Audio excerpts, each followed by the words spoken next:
Maharashtra assembly election 2024 নির্বাচনী প্রচারের শেষে মহারাষ্ট্রে হিংসা, গাড়িতে পাথর, গুরুতর জখম প্রাক্তন স্বরাষ্ট্রমন্ত্রী অনিল।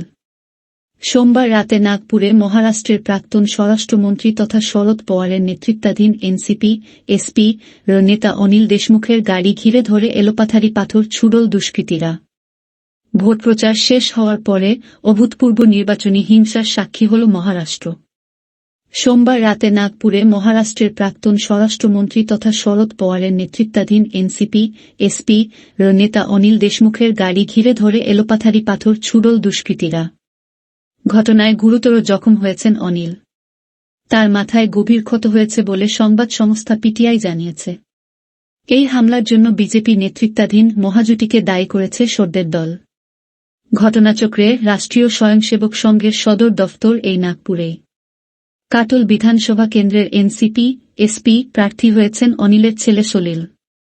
সোমবার নারখেদ গ্রামে একটি সভায় যোগ দিয়ে ফেরার পথে রাত 8টা নাগাদ হামলার মুখে পড়েন প্রাক্তন স্বরাষ্ট্রমন্ত্রী।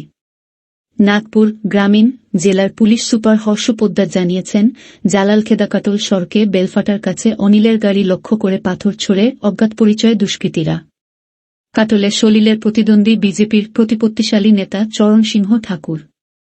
ঘটনাচক্রে ওই এলাকাটি চরণের ঘাঁটি বলে পরিচিত। পুলিশ সুপার জানিয়েছেন, আহত অনিলকে কাটল সিভিল হাসপাতালে নিয়ে যাওয়া হয়েছে।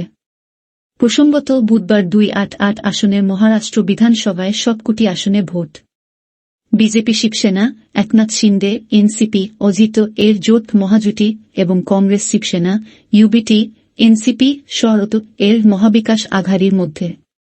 গণনা আগামী 2-3 নভেম্বর।